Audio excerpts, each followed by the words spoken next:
Apocalipse capítulo 8, quero chamar os irmãos à palavra de Deus. Falando em oração, quero chamar você aos 5 versos primeiros do capítulo 8. Assim diz a palavra do Senhor. Quando o Cordeiro quebrou o 7º selo, houve silêncio no céu durante quase meia hora. Então vi os 7 anjos que estão em pé diante de Deus, e lhes foram dadas 7 trombetas. Veio outro anjo e ficou em pé, junto ao altar, com o incensário de ouro. E lhe foi dado muito incenso, para oferecê-lo com as orações de todos os santos, sobre o altar de ouro que está diante do trono.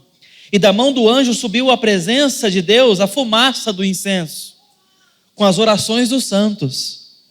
Então o anjo pegou o incensário, encheu-o do fogo do altar e atirou-o à terra. E houve trovões, vozes, relâmpagos e terremoto. Ainda o versículo 6. Então os 7 anjos que tinham as 7 trombetas prepararam-se para tocar. Essa é a palavra do Senhor. Nós fomos apresentados ao carnaval mais evangélico de todos os tempos. Teve até bloquinho gospel, ficou sabendo? Participou? Não, né? Tá bom. Mas algo nos chamou a atenção de todos, eu imagino. O diálogo entre trios elétricos de Baby do Brasil e Ivete Sangalo. Um diálogo teológico sobre o Apocalipse. O diálogo não foi muito profundo, é fato. Mas a Bíblia diz assim, abre aspas, o Apocalipse já começou, estamos entrando em Apocalipse. O arrebatamento tem tudo para acontecer em 5 e 10 anos. Fecha aspas. A Ivete do lado de lá diz assim: eu não vou deixar acontecer, porque não tem Apocalipse certo quando a gente maceta ele. Fazendo referência à sua música Macetando. A Baby ainda pede Ivete que cantasse a música Pequena Eva, ainda no embalo do seu alerta. Rompântico alerta. E a Ivete então interpela dizendo, eu vou cantar macetando, porque Deus está mandando, está macetando, certo? Fecha aspas. Como se não bastasse, nós temos o dia seguinte, a quarta-feira de cinzas. E faltava um teólogo nessa discussão. Então, foi evocado na plataforma finado Twitter, Felipe Neto. Eu prometo que nós vamos parar por aqui, tá? Mas então o Felipe Neto teceu o seu comentário daquela disputa teológica, daquele sínodo do trio elétrico. O Apocalipse tem 36 anos que está chegando, comenta Felipe Neto ali na plataforma X. Para minha mãe, ela já falava do Apocalipse há mais de 50 anos. A minha avó, uns 90. E assim vai continuar sendo, sempre está chegando. Fecha aspas.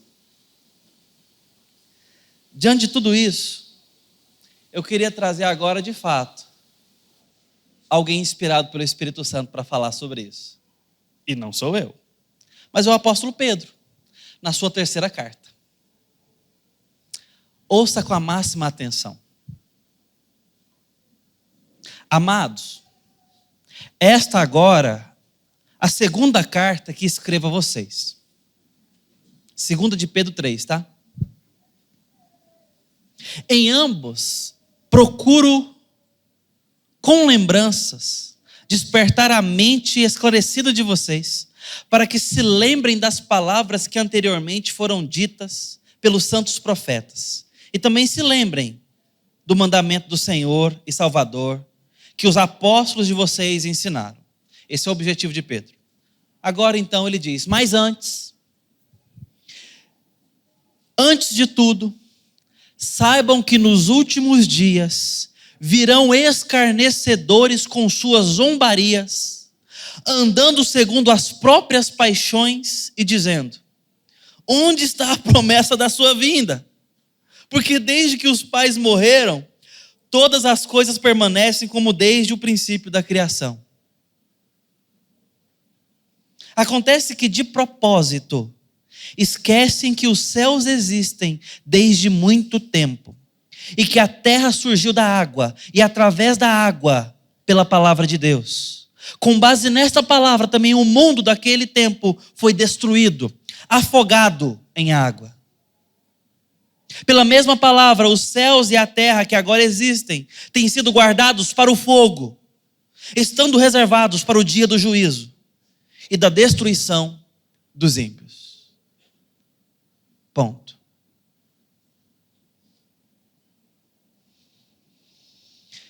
Eu acredito que o senhor Felipe não conhece a segunda carta de Pedro.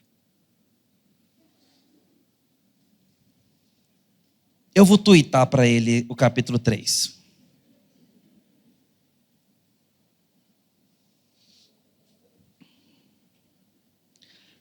Virão escarnecedores com zombarias, seguindo as próprias paixões, dizendo, cadê a vinda dele? Onde está a sua vinda?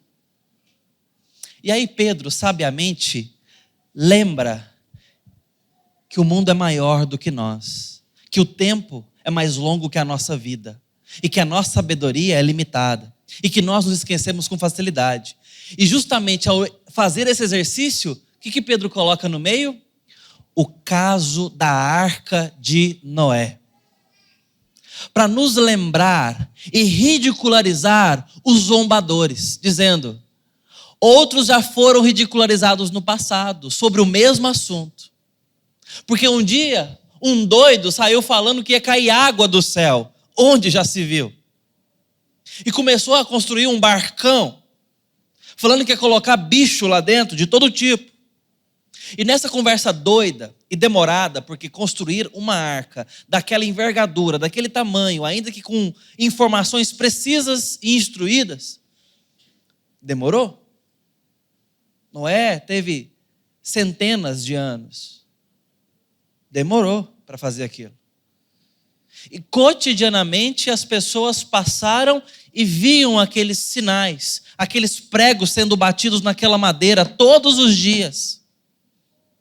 Coisa de doido. Mas um dia, as águas começaram a descer.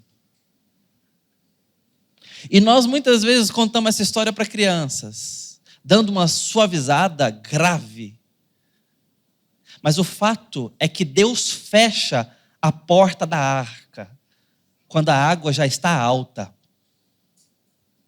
Porque certamente Noé, ainda que não pudesse fisicamente fazê-lo, eu duvido muito que ele tivesse condições emocionais de fazê-lo.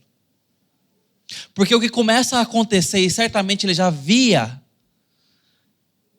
era a correria, o desespero, a gritaria e talvez já alguns afogamentos.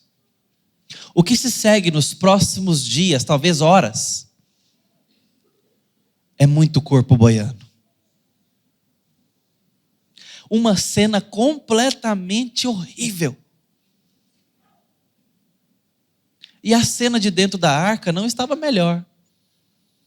Vocês já imaginaram o que é uma arca? A gente faz ela coloridinha, bonita, com a girafa com o pescocinho para fora. Mas, meus irmãos, aquela providência é horrorosa. O medo e o pavor daquela família, vivendo pela primeira vez uma inundação. vendaval, e lá dentro uma escuridão sem fim, um cheiro horroroso lá dentro. Não tinha toalete, era um curral imenso, assustador, assustador. Mas esse era o exclusivo caminho de salvação. Deus estava dando salvação. Uma salvação talvez louca, vergonhosa, suja, mas salvação. A cruz não foi muito diferente. A cruz é suja, é vergonhosa. A cruz é maldita, é para difama, é para infâmia, é para punição de criminosos, é para expor ao ridículo, para derramar sangue. Ela é asquerosa, ela não é trabalhada, ela não é ornamentada, nem serve para ornamento. Hoje nós até usamos para enfeitar os nossos espaços religiosos, para nos lembrar de Cristo, às vezes até penduramos no pescoço, mas a cruz é algo para vergonha, para punição, para correção, para dar cabo à vida de gente ruim. Mas é o único caminho de salvação, é o único meio de salvação. E continua parecendo loucura para o mundo, porque a cruz está dizendo que existe salvação para uma condenação. Existe um caminho para Deus porque não estamos com Deus. Existe alguém recebendo o mérito do perdão de Deus porque nós não temos o mérito para sermos perdoados. Alguém obedeceu porque nós estamos em desobediência. Existe salvação porque existe juízo por vir.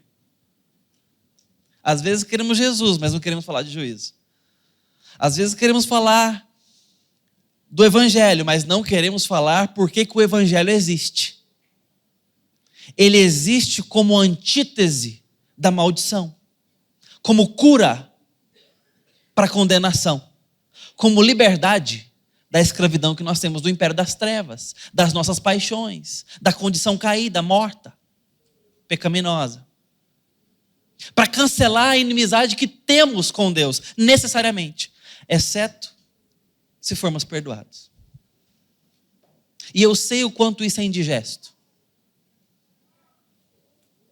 Eu não sei o quanto a Baby do Brasil conhece do Evangelho, não tem a menor ideia. Eu não estou aqui fazendo ressonância necessariamente com ela, porque eu não sei se ela sabe do que está falando. E quando ela coloca data no Apocalipse, é um problema grave de conhecer as Escrituras, porque Jesus não nos deixou tê-la. Não nos deixou. Aí nessa hora, eu não quero nem reafirmar as palavras dela e nem desacreditá-la de todo. Mas ela deixou elementos graves da própria Escritura de fora. No entanto, dito isso, eu quero pensar com você nessa noite que sim, tem um juízo por vir. E eu sei que nós não gostamos de pensar nisso. É por isso que muitos não querem ouvir sobre predestinação, eleição. Porque pensar nessas coisas é reafirmar que existe um juízo e que vai chegar.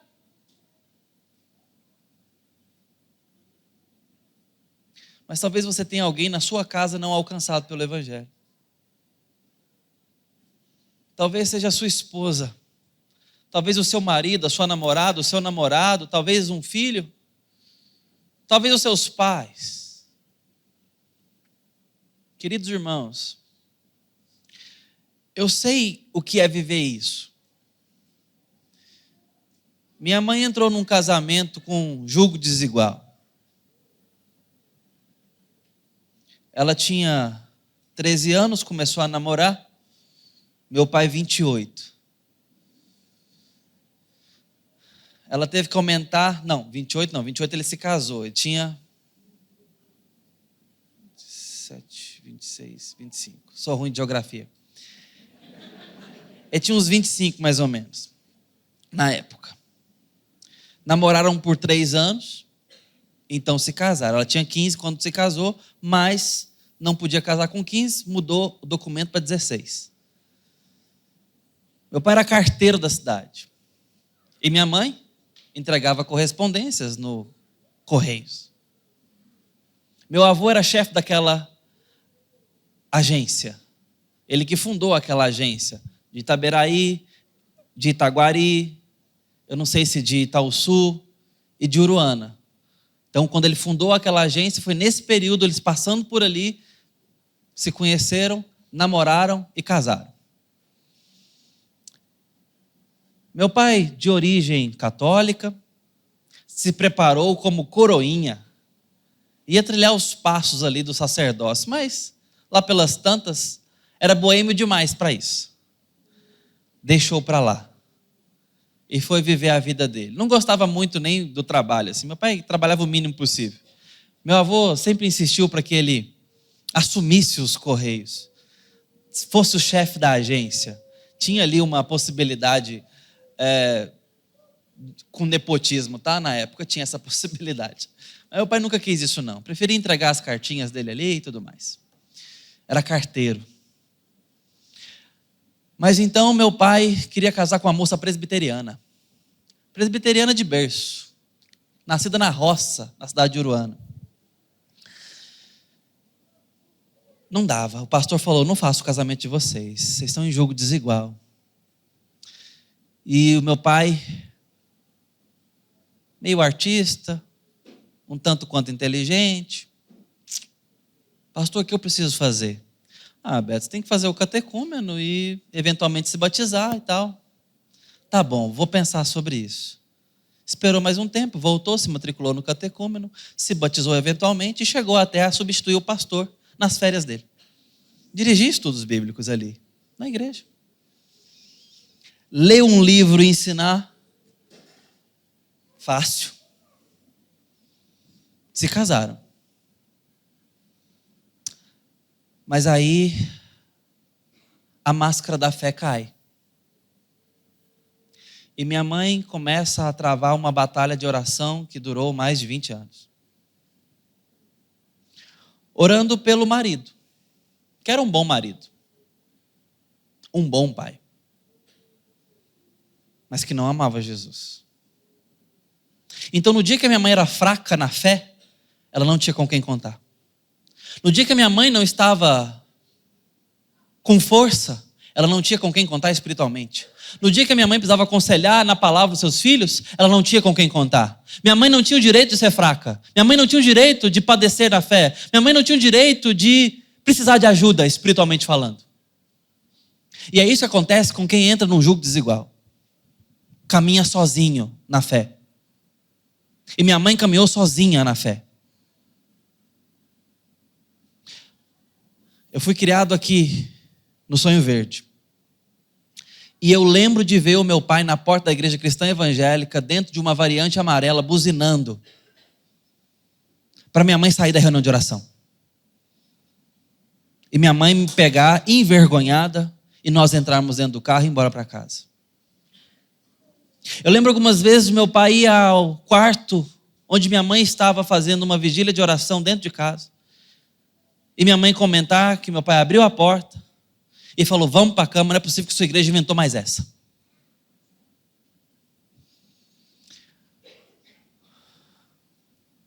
A primeira vez que eu apanhei no rosto foi porque diante de uma briga dos meus pais, meu pai pegou a Bíblia da minha mãe com a mão e amassou, assim. E eu lembro de ter um ímpeto de avançar na mão dele. Voou a Bíblia para um lado, em cima do guarda-roupa, e eu para outro. E eu esperei alguns dias para ter coragem de falar para minha mãe, sua Bíblia está lá. Isso tudo antes da gente sair daqui de Goiânia. Eu saía dos 9 para 10 anos. Então devia ser uma criança aí dos 8, 7 anos, sei lá.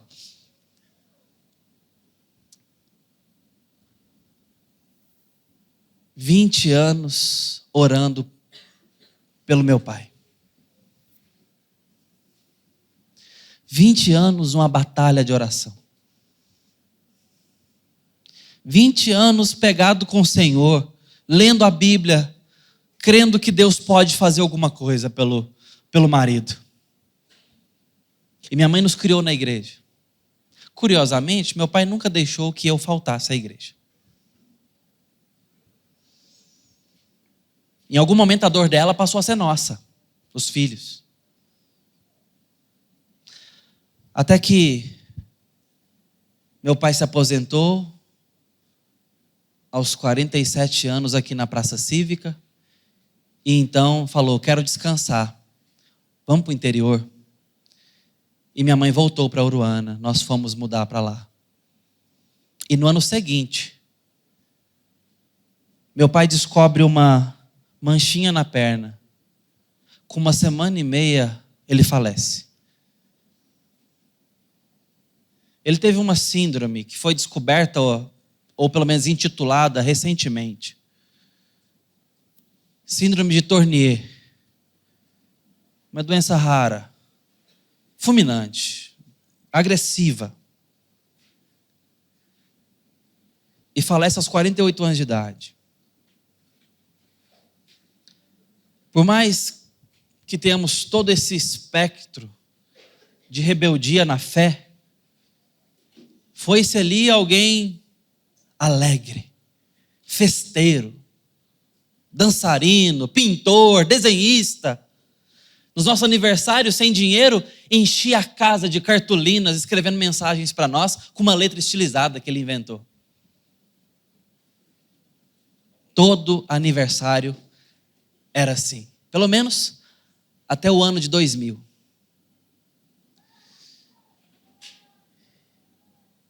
E ao encontrar com Jesus, naquele período, me batia no coração. Mas meu pai morreu sem a graça. Isso significa que eu nunca mais vou vê-lo. Nunca mais vou encontrá-lo. Há um juízo e um Deus santo que não volta atrás com a sua palavra e nos deu Cristo, o caminho bendito para a salvação. Fora dele não há salvação. É difícil para você pensar que existe um juízo e que vai chegar? Por que é difícil? Por causa do seu coração? Ou do coração de alguém que você ama? Isso deveria te lançar desesperadamente à pregação do Evangelho. Porque Deus diz que quem crê, esse será salvo. E a fé vem pelo ouvir a palavra de Deus. Ele disse. Por isso, eu não deixo de pregar a palavra de Deus desde os meus 15 anos de idade e quero morrer pregando. Você deveria fazer o mesmo.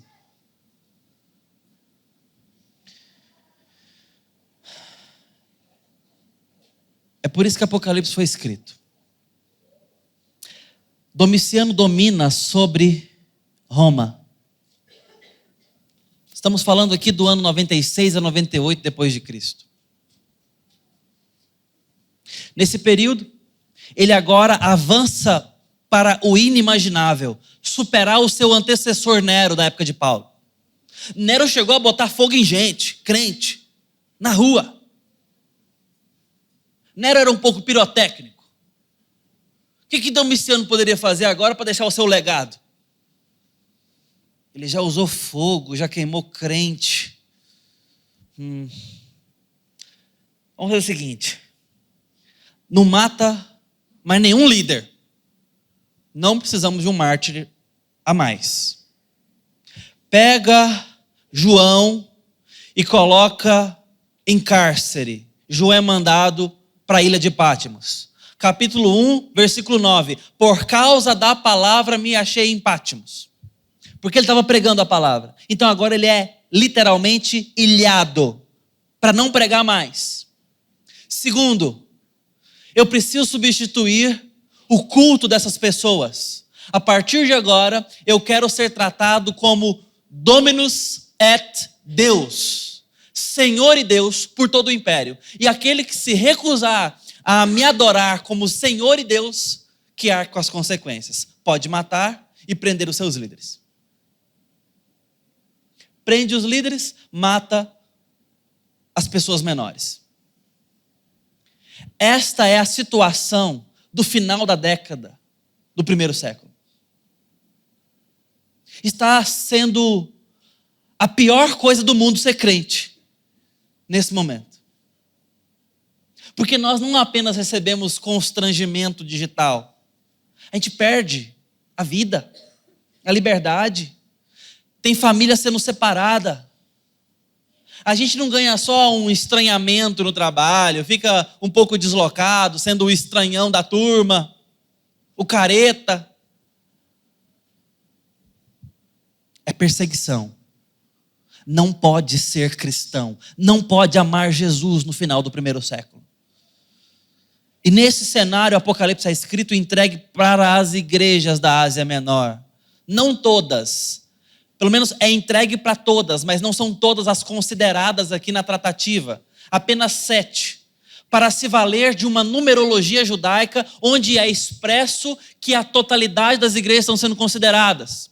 Tem igrejas importantíssimas aqui que não estão sendo mencionadas como destinatário, mas certamente receberam essa carta nas mãos. Era uma carta circular, para representar o povo de Deus. E as 7 tratadas aqui representam aspectos diferentes e distintos do tempo e no espaço que nós como igreja vivemos, ou possamos vir a viver. E o fato é que eles recebem essa carta com o propósito de ter a visão redirecionada, a perspectiva reorientada no meio da perseguição e do sofrimento. A igreja precisa olhar um horizonte mais distante. E é justamente por isso que começamos no capítulo 4 em diante, de onde esse texto que lemos do capítulo 8, o 7º selo, se insere com um clímax muito especial. Porque no capítulo 4 nós somos apresentados justamente a primeira visão fantástica.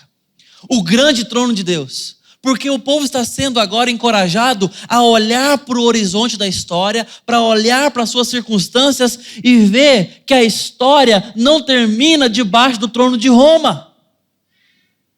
Mas que existe um trono superior e muito maior, muito mais poderoso, que é o trono branco, que está ocupado pelo Senhor e Deus, aquele que era, que é e que há de ser para sempre. Essa é a primeira visão que a igreja tem que ter. E segue-se então, a partir desse momento, alguns outros lances colocados aqui para nós, como o livro selado. Veja, existe um trono, existe um governo. Os reis da terra não definem o sentido da vida. Existe um soberano maior, tenham paciência. Olhem para mais longe, avancem o olhar, tenham esperança. Segundo, aqui está o selo. Perdão, o livro selado, com 7 selos. O que é esse livro? Eu sei que isso merece um pouco mais de atenção, mas eu queria dizer de passagem para os irmãos algumas coisas. João chora quando vê essa imagem. E ele chora não é de alegria, não. Ele chora de desespero. Porque vivendo essa vida perseguida, onde o cristão pode sim sofrer por causa da sua fé, em Apocalipse está tudo certo. Tem lugar para isso. Para quem acha que a fé não deve custar nada. E João chora porque o livro selado é a história da vida. e não achou ninguém digno de abrir os selos ou de quebrá-los. São selos de cera. E se a história não pode ser lida e desvendada, ela não pode ser compreendida. Se ela não pode ser compreendida, ela não tem sentido. E a pior coisa que tem diante do sofrimento é não ter resposta do porquê estamos sofrendo. É a primeira pergunta que vem ao nosso coração quando alguém da nossa família morre. Quando passamos uma crise muito grande em casa, quando a dor vem, quando o sofrimento vem, perguntamos com o peito cheio, ao mesmo tempo que espremido: por que, Senhor? E muitas vezes não temos respostas rápidas, não no tempo que gostaríamos. Apocalipse vem nos dizer: tenha paciência e confiança no Senhor. A história tem sentido, sim. E é nesse momento que João olha para trás e vê um leão, o leão da tribo de Judá, assustador. E quando ele se volta para o livro, o leão agora é um cordeiro. E como cordeiro, ele é digno de abrir os selos. Se apresentando como a hermenêutica da história, o decifrador cósmico, aquele que é capaz de colocar todas as nossas dores e alegrias no devido lugar, aquele que é capaz de nomear as coisas, dar os pesos devidos a cada uma delas, aquele que é capaz de dar sentido à história, colocar em ordem a vida e nos dar esperança, portanto, aquele no qual devemos depositar paciência e esperança. Ele sabe o que está fazendo e voltará. Leão para a história, cordeiro para redimi-la. Leão para alguns, cordeiro para outros. Porque esse cordeiro é é apresentado com uma ferida mortal. Como que para a morte, diz o texto. E nós sabemos o que isso significa. Cordeiro para dar redenção nessa história. Onde as dores terão sentido. Onde as nossas perguntas terão sentido e hora e momento para ser respondidas. Então os selos começam a ser abertos. Os 4 primeiros começam a falar do grande juízo de Deus sobre a terra. Juízo esse que nós olhamos e muitas vezes, pelo prolongar-se da história, não entendemos. 4 cavalos e seus cavaleiros. Cavalos esses que falam de fome, destruição, preços altos e guerras. Cavalo que fala de morte, 4 cavalos e seus cavaleiros. Depois nós temos, em seguida, o 5º selo.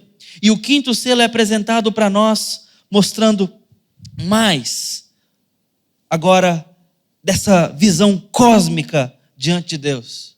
Somos apresentados para as almas debaixo do trono de Deus, que clamam em alta voz pela morte do povo, pela morte dos santos. O 6º selo, então, se volta para o desespero dos ímpios, porque os ímpios estão chamando as rochas para cobrir eles da ira de Deus. Guerras, destruição e morte na história, inflação e preços altos, fome, doenças. Os santos clamando pela morte dos santos e dos justos. 6º selo, os ímpios em desespero.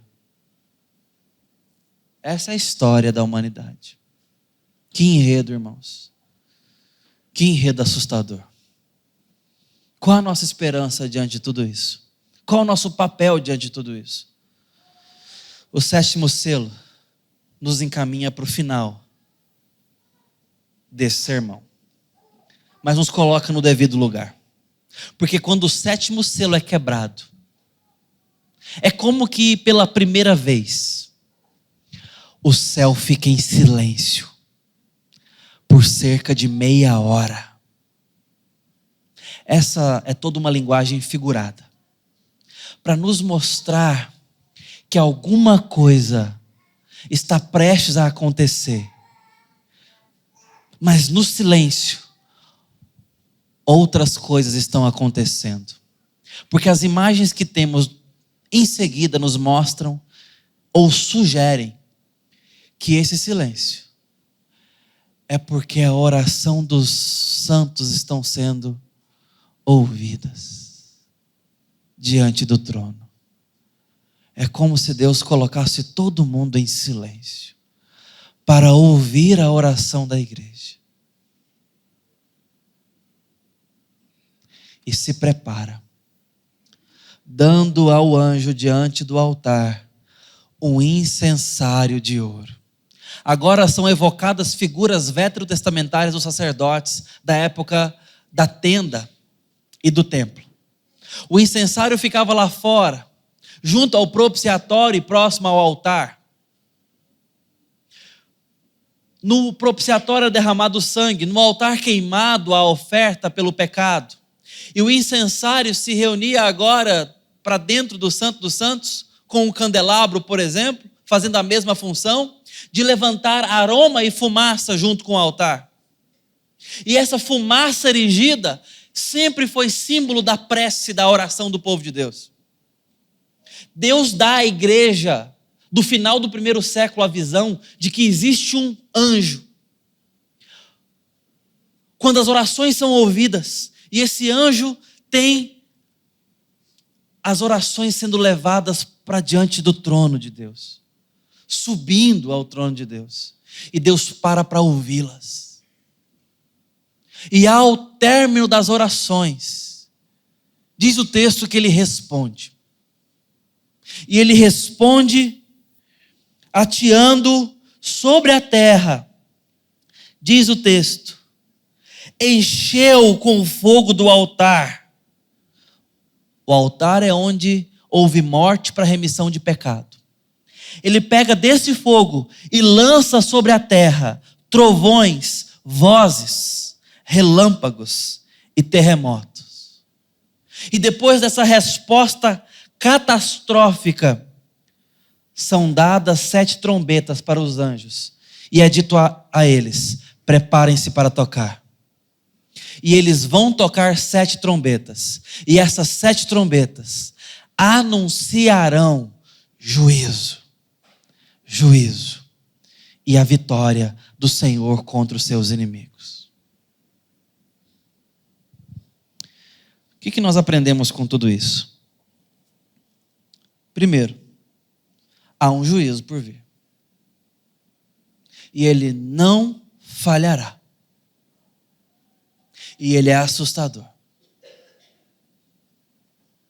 Não adianta espernearmos e não adianta sermos politicamente corretos. Deus não está interessado nas nossas políticas humanas. Ele não negociará com a sabedoria do mundo a sua sabedoria, a sua santidade. Não será vilipendiada por conta de alguns termos da ONU. Não será. Deus não se assusta com os reis da terra, nem com Domiciano. São zombadores do juízo de Deus. Deus trará juízo e virá. Achemos que esteja demorando ou não, virá. Já acharam que demoraram no tempo de Pedro. Segunda coisa, o sofrimento e a dor têm lugar na história do crente. Haverá aparente sucesso dos ímpios contra a nossa fé, contra a nossa esperança e contra a nossa liberdade eventualmente. Haverá. E nós levantaremos perguntas honestas e muitas vezes dolorosas. Guardemos a fé nesses casos. Guardemos o coração no Evangelho e na palavra. Há esperança para aquele que crê. Mas em terceiro lugar, o que devemos fazer à vista dessas coisas? Saber que a nossa oração é caso sério para Deus. Saber que a oração do povo de Deus não é tomada por brincadeira e não é vã diante da história. O que Deus está nos mostrando no capítulo 8, finalmente, é que as orações do povo de Deus fazem parte do desenrolar da história. É como se a oração fosse o método pelo qual Deus coloca pregos numa madeira, através de marteladas. As suas orações não são vãs diante de Deus. Isso não significa que necessariamente Deus vai fazer tudo o que você quer. Não é esse o ponto da oração. Mas significa que muitas vezes Deus mesmo nos levará ao chão para orarmos, para termos intimidade com Ele. E através da resposta que Ele dará, Ele estará dando desenvolvimento na sua história e na história da humanidade. Isso significa que Ele dará por acontecer muitas coisas por causa da oração do povo de Deus. Por causa da participação da igreja em oração. A oração diante do trono de Deus não é brincadeira. É sério na conta da história. Por quem você tem orado? Como você tem feito isso? Demorou alguns anos. Mas um dia, minha mãe lavando roupa no tanque, e eu ali ajudando, conversando com ela, ela falou: filho, tem uma coisa que eu não te contei, mas eu preciso te contar.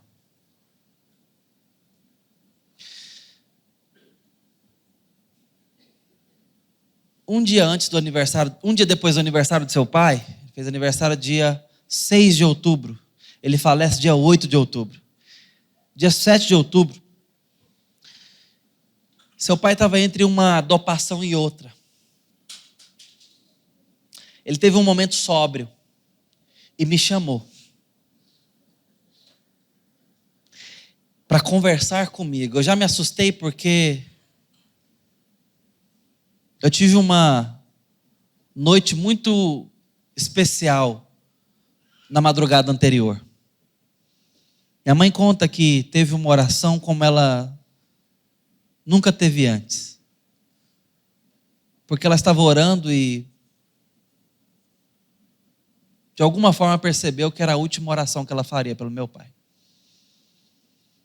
Nas palavras dela, e eu quero que você escute isso com muito temor e cuidado que eu vou dizer, eu não estou sugerindo modelo e nem experiência para ser replicada. Mas ela disse que viu um bebê indo para os braços de Deus. Um bebê mesmo, criança. E por isso ela entendeu, através dessa experiência, que aquela era a última oração que ela faria pelo meu pai.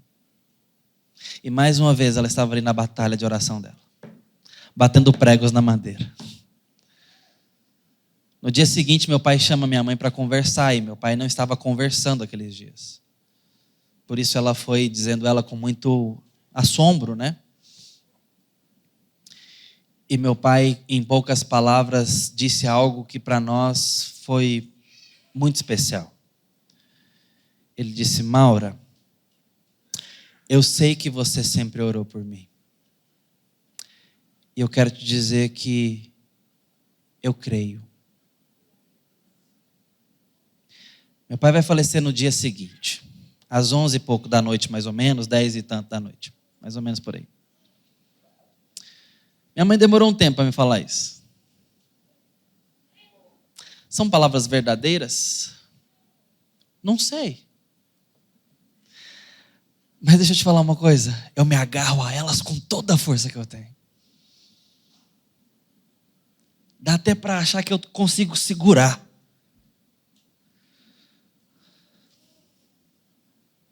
Na esperança de que um dia eu vou reencontrá-lo e dividir a fé juntos.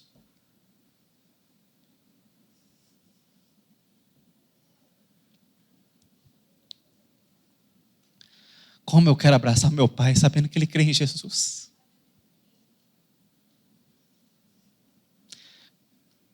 Quero e espero. Não dá mais para orar por ele.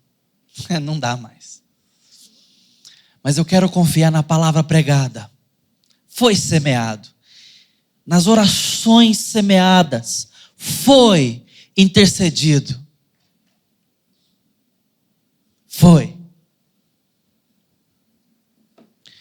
Eu quero nessa noite dizer o seguinte: tem um juízo por vir, sim. Por isso, pregue o evangelho. Ore pelos seus. Quanto, pastor? O quanto de oração é suficiente? Até onde vale a pena? Então vamos até lá. Vamos até lá.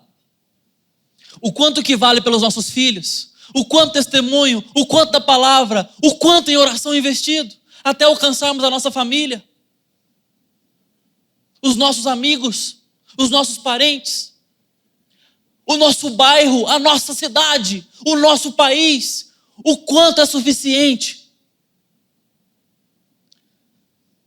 Façamos o máximo, porque a palavra funciona e não voltará vazia. Portanto, ai daquele que estiver fora da palavra. Não há o que fazer por ele. Virá um juízo. Virá um juízo. Que a zombaria termine. Senão um dia a esperança terminará para os zombadores. Eu quero te chamar a oração nesse momento. Eu quero que você coloque alguém na presença de Deus. E se você pode, se ajoelhe por essa pessoa, nós vamos orar. Eu quero interceder por alguém junto com você.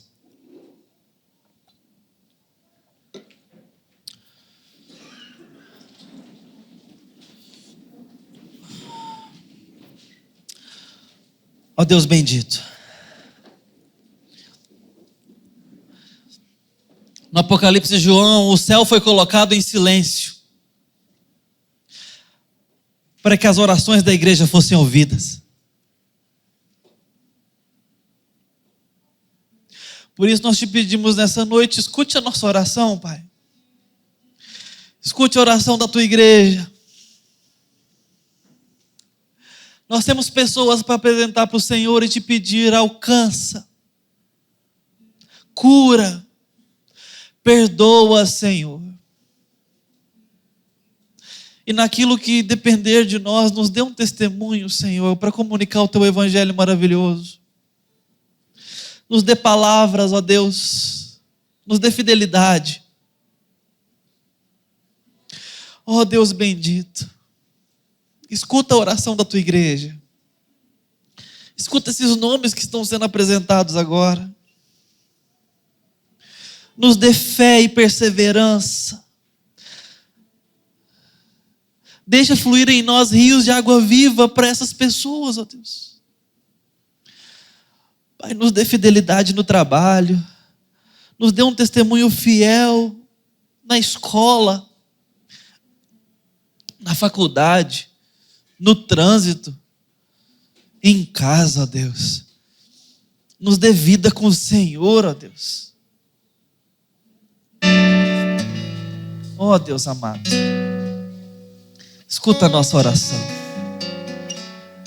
Que teu Espírito Santo possa colhê-las com graça e levá-las ao Senhor. Na glória do teu nome, que possamos pregar com ousadia o teu evangelho até a volta de Cristo. Nos dê coragem, Pai. Nos dê coragem, ainda que o mundo nos ridicularize. Nos dê um testemunho que te agrada, Senhor. Se for para perder dinheiro, que percamos. Se for para a glória do Senhor, ó Deus. Se for para perder prestígio, que percamos. Para o louvor do teu evangelho e da tua graça. Nos ajude a saber, ó Deus, que o amor desse mundo não está incluso nos planos do Senhor para a igreja, mas que o amor do Senhor está. E que as nossas orações ouvidas também fazem parte, necessariamente, da história. Assim te pedimos, Paizinho, e pedimos a bênção do Senhor. Amados irmãos, que a bênção do Deus Pai, Filho e Espírito Santo esteja sobre vós, hoje e para todo o sempre. Amém.